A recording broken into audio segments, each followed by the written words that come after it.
Hello, it's lovely to be with you today, and I will be sharing some of my thoughts that have come out of my doctoral research.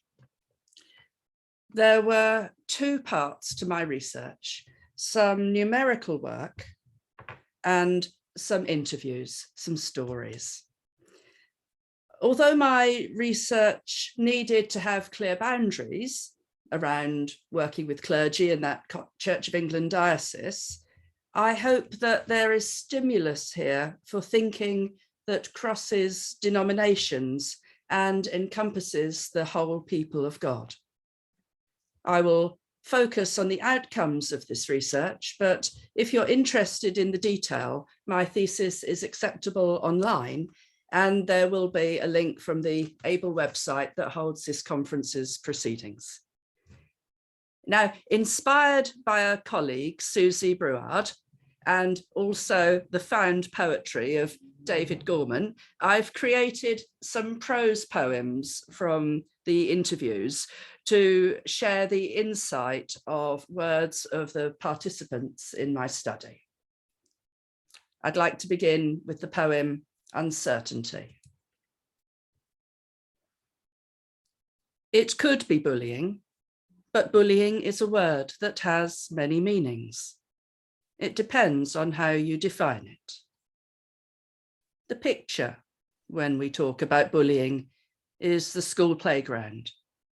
The kid sneakily punches you when no one's looking.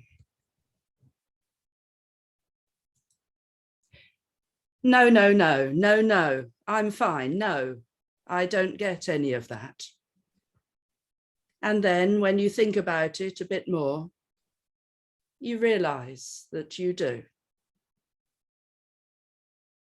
They didn't know what to do, so they just left me to flounder. Years and years, just floundering. Oh, well, I just think they didn't know what to do.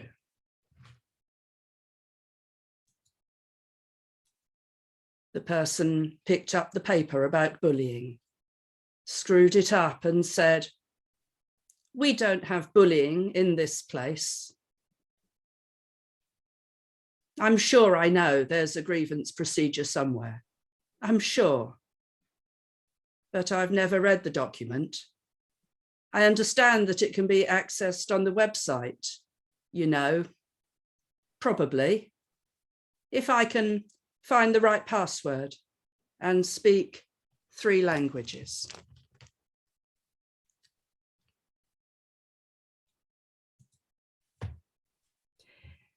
A big factor in my motivation for research was encountering the Church of England's dignity at work policy in the very early stages of my work. I read that bullying was rare and wondered, is it really? How can a forward to a policy be allowed to undermine the policy itself? Especially when I asked, what research have you done to find out that bullying is rare? And the answer was that one diocese had sent a letter around to say, has anyone got a problem with the bishop? That was the extent of some of the research. The headlines from my research. The advantages of an objective approach to bullying, which I'll talk about shortly. For the most serious bullying, the incidents in the context I studied being broadly similar to other workplaces across Britain. The need for early intervention. Currently, clergy may suffer a long time before seeking help, if they ever seek help. They may simply move. If they do seek help, those seeking to support them may see no other resolution than offering a move. And this in itself may feel like being bullied by the person you turn to because you were being bullied. Let's look briefly at some definitions. If I take two very common elements in working definitions of bullying, then we have either a focus on the intent to cause harm or the presence of harm. And either of these really might work, except that I believe bullying is a shameful experience. On a subconscious level, we resist admitting that a pattern we might see or engage in ourselves is bullying. We might resist admitting that a pattern of behavior we are experiencing is bullying. If the focus is on intent, then we may hear that a person does not intend for their behavior to be harmful. If the focus is on experiencing harm, we may hear someone condone bullying behavior by essentially saying, I can take it. I have broad shoulders. No harm done. I'm tough.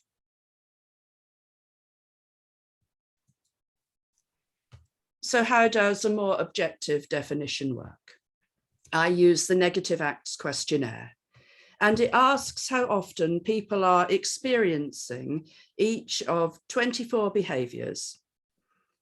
And at its easiest level, if a person is experiencing 2 or more behaviors weekly for more than 6 months, then there is a very strong risk that bullying is present and real harm is being done. So bullying from this point of view is not simply bad behavior, but an enduring pattern of bad behavior. Now, this is still partly subjective, because someone still has to decide if they were being shouted at or if someone was just speaking loudly. But it does give a more objective base for an early conversation if there's no need to say they intended to upset me by shouting, or their shouting is causing me harm. And it's simply necessary to know that there was shouting. This opens the way to look at how often shouting happens, whether there's a pattern, and what can be done to break the pattern. Now, here are the most common negative acts I encountered in my research. I wonder if you notice these are quite passive ways of acting. They are also easy mistakes to make when you're busy or under pressure yourself. And this is dangerous from 2 angles. Firstly, if the background of a relationship involves poor communication and carelessness and not appreciating someone's workload, then it is already harmful. Add into this elements such as shouting or invading personal space, pointing, barging someone out the way, then you very quickly accelerate the toxicity of a relationship.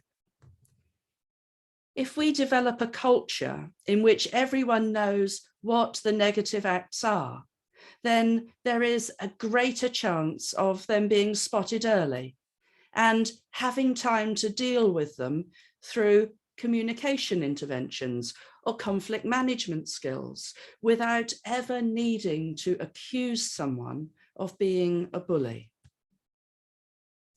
Through an objective definition, there is a much better chance of addressing the behavior that gives rise to bullying, rather than getting lost in the gap between those well-meaning but very subjective definitions.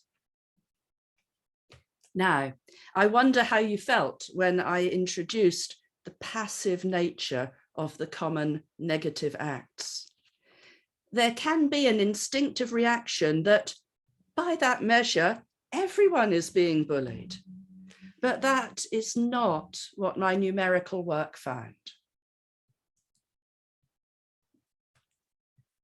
40% of the 67 clergy who responded to the survey in a single diocese never or only very occasionally experienced any of the negative acts.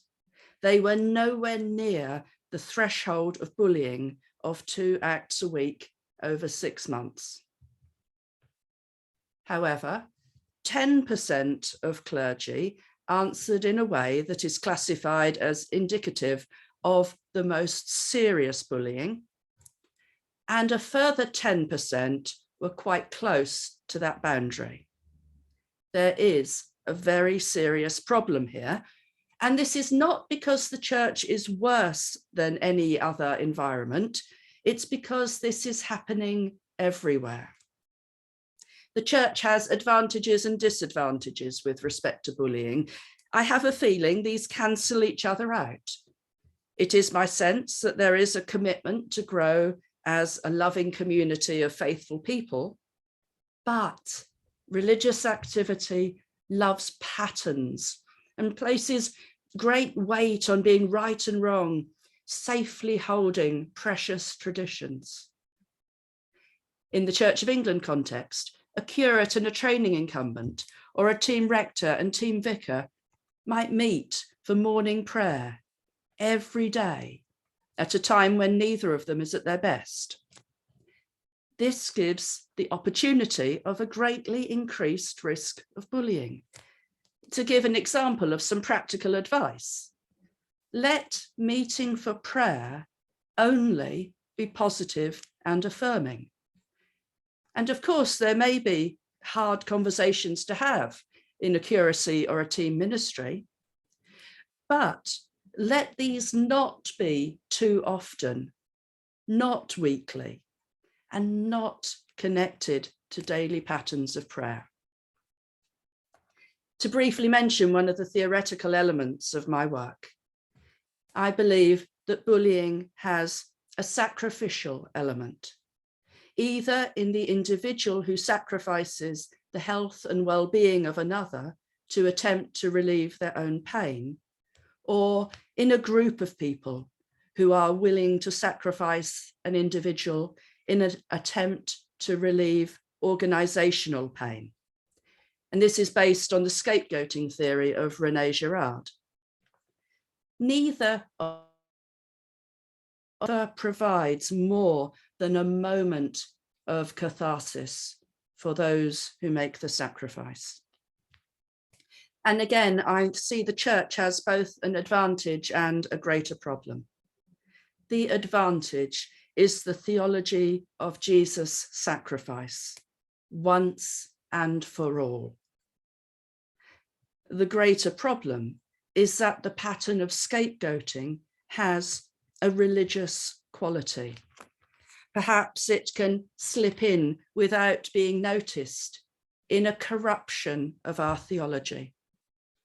If a target of bullying leaves a church community, then on a symbolic level, it is a death. And a church community can too quickly look forward to resurrection without ever really understanding what they have done and what they risk doing to the next person. Let's move to thinking about intervention. Early intervention is rare in the field of workplace bullying. We're back to shame, to leaving it too late as our natural inclination. And a very useful categorization of response to bullying without early intervention is exit, voice, loyalty, neglect. I heard clergy being incredibly loyal to the church until it becomes too much to bear, then exiting, retirement, or a new parish. I did interview one person who spoke up and essentially engaged in a fight for justice. They won their legal fight, but it was years and the passing of several bishops before their ministry in the diocese was recognized again.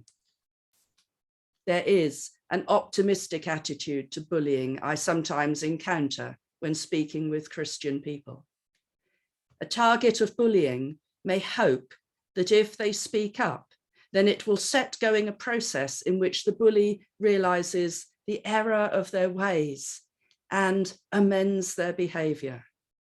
However, this does not take into account the effect of calling someone a bully, of naming a situation as bullying, because the person who would already rather sacrifice you than deal with their own baggage is not open to resolving the problem of bullying by an adult conversation between two Christian people.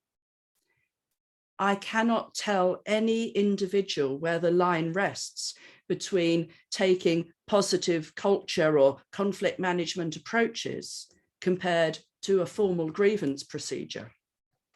But I do believe that to make an accusation of bullying and then hope it will be dealt with successfully through informal means is a path of pain and disillusion. For me, early intervention means acting before anyone has come to the point of accusing another person of bullying.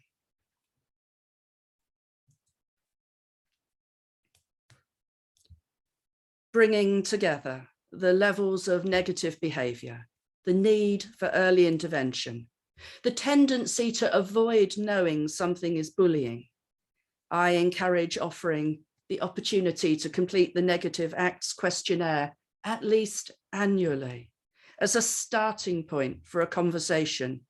What behaviours need to stop and how can we get them stopped before 6 months has passed? I'd like to finish with another short set of verses, this time called Endings.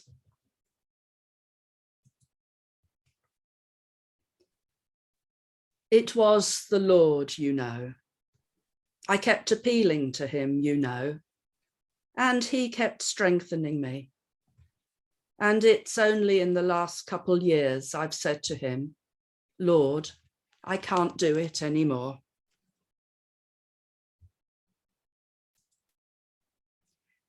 I started to see that my panic attack was all of a piece with this. The church allows clergy to take on too much stress. If they let on that they are struggling, then someone is bound to say, why don't you get out?